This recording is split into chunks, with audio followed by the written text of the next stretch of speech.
Bismillahirrahmanirrahim. Assalamualaikum warahmatullahi wabarakatuh. Alhamdulillah, Allahumma sholli ala sayyidina Muhammad wa ala ali sayyidina Muhammad. Puja dan puji syukur kita hadirkan kepada Allah Subhanahu wa taala yang telah memberikan kita beribu-ribu nikmat sehingga kita berkumpul pada kesempatan hari ini. Seterusnya, salam berkah salam berlimpah rindu dan kasih sayang kepada Habibana wa Nabiyana Baginda besar Muhammad sallallahu alaihi wasallam dengan melafazkan Allahumma sholli ala sayyidina Muhammad wa ala ali sayyidina Muhammad, amma ba'du.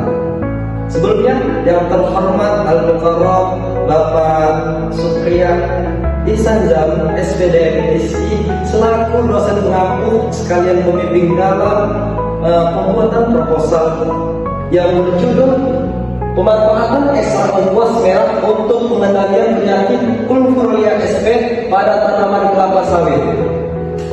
Next. Yang mana penelitian ini dilatar belakangi kelapa sawit merupakan komoditas perkebunan unggulan Indonesia dengan kontribusi ekspor tinggi, di mana sama-sama kita ketahui Indonesia merupakan salah satu ekspor kelapa sawit dan salah satu perkebunan yang terbesar di dunia. Yang kedua itu adalah kualitas bibit sangat menentukan produktivitas tanaman. Bibit yang unggul dan sehat nantinya akan menjadi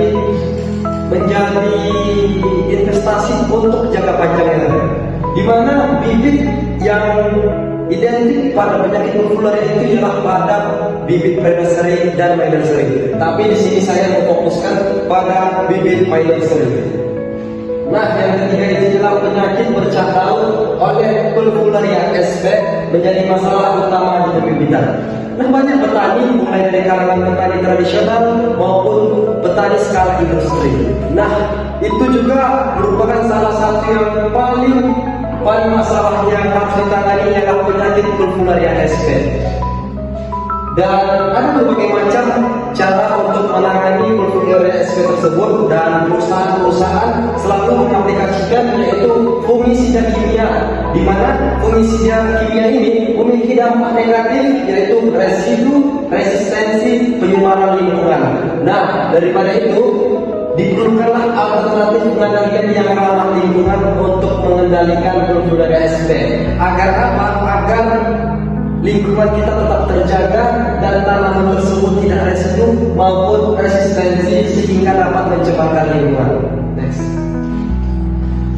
Dan selanjutnya itu ialah urusan masalah. Di sini ada beberapa masalah yang saya angkat. Yang pertama, daun kelapa sawit pada minor tersebut menyerang daun muda dan menimbulkan bercak coklat kehitaman.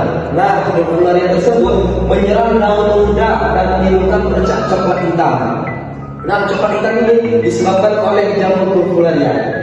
Yang kedua itu adalah rumusan masalahnya, infeksi urat menghambat fotosintesis dan pertumbuhan bibit. Nah, maka daripada itu dikarenakan Pulveria tersebut memiliki efek dan dampak yang sangat besar terhadap tanaman, yaitu tanaman kelapa sawit, dia itu dapat mengakibatkan menghambat fotosintesis dan pertumbuhan bibit. Nah, seperti kita ketahui, ketika tanaman tersebut sudah terhambat dalam proses fotosintesis, dia itu sudah terkendala dalam proses fisiologis tanaman tersebut, sehingga tanaman bisa menjadi kerdil bahkan mati, teman-teman.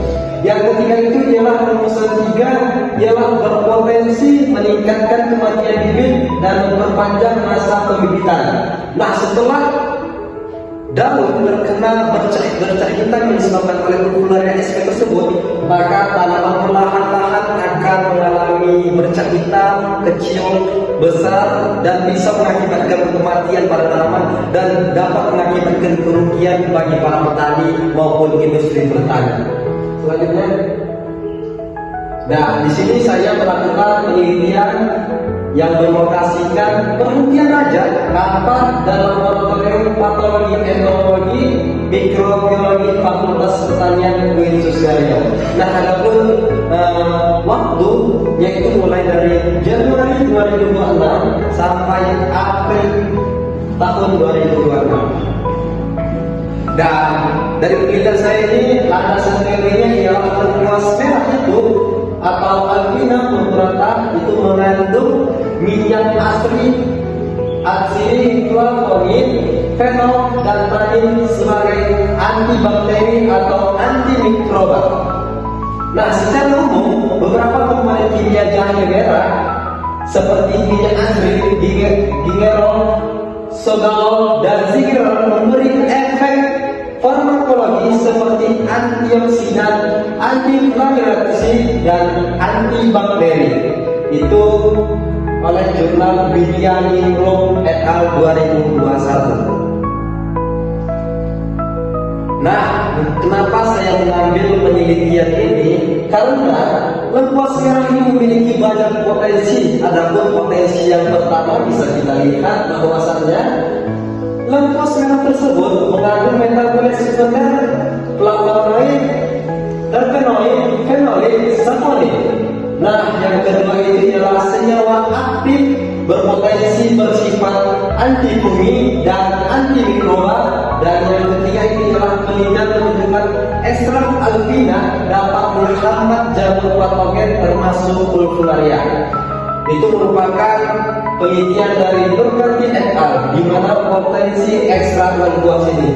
Nah teman-teman, begitu banyak potensi yang dimiliki oleh lengkuas merah ini, sehingga kami berinovasi untuk membuat sebuah ekstrak untuk mengatasi penyakit Pulvularia yang sangat berdampak besar terhadap perkebunan dan pertanian kelapa sawit.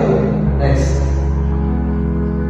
Nah, adapun metode penelitian yang saya lakukan itu kami menggunakan kualitatif dengan eksperimental yang dilakukan secara in vitro dan in vivo. Nah, di sini kami melakukan perlakuannya ada 5 perlakuan. Yang pertama itu kanol, di mana kanol ini merupakan kontrol negatif tanpa ekstrak. Nah, yang kedua itu adalah angka 1, yaitu 10% ekstrak lengkuas merah, dan kedua 20% ekstrak lengkuas merah, dan ketiga itu 30% ekstrak lengkuas merah, dan yang keempat itu fungisida kimia kontrol positif. Selanjutnya itu adalah alat dan bahan. Adapun alat yang kami gunakan ialah blender, oven, autoclave, aluminium, cawan blending, laminar electron, mikroskop, spray gun, dan kamera. Nah, di mana blender tersebut ialah berfungsi untuk menjadikan lengkuas tersebut menjadi serpihan-serpihan kecil agar nantinya mudah untuk diekstrak. Dan selanjutnya itu ada bahan yang kami gunakan ialah yang pertama itu isolat Pulvularia SP. Yang kedua itu yang di kelapa sawit 4 sampai 5 bulan. Nah, di sini ketentuannya yang 4 sampai 5 bulan karena agar tanaman tersebut tidak terlalu kecil dan tidak terlalu besar, dan situ proses fotosintesisnya sudah mulai terlihat, dan di situ sudah mulai nampak daun kelapa sawit yang sudah terserang Pulvularia. Dan yang selanjutnya itu bahannya ialah ada 5 lengkuas merah, dan yang ketiga itu adalah alkohol 70%, aqua dexter, PDA, fungisida kontrol positif. Next. Dan ada pun proses penelitian yang kami lakukan. Yang pertama itu rimba dibersihkan, dipotong tipis-tipis lalu dikeringkan. Yang kedua itu adalah di blender hingga menjadi serbuk. Yang ketiga itu maserasi 40 jam dengan etanol 70%, 1:10. Nah, yang keempat itu ialah filtrat, dikuapkan hingga ekstrak kental. Yang kelima itu ialah dibuat konsentrasi yang sudah saya katakan tadi ialah 10%, 20% hingga 30%. Lalu data nantinya dianalisis menggunakan ANOVA dan uji lanjut BNT dan DMT 5%. Nah, mungkin hanya itu yang dapat saya presentasikan pada kesempatan kali ini. Semoga menjadi manfaat untuk teman-teman dan untuk semuanya, dan yang terkhusus untuk saya pribadi untuk lebih baik ke depannya. Mungkin hanya sekian yang dapat saya sampaikan, kurang dan lebih mohon maaf. Wabillahi taufiq wal hidayah. Wassalamualaikum warahmatullahi wabarakatuh.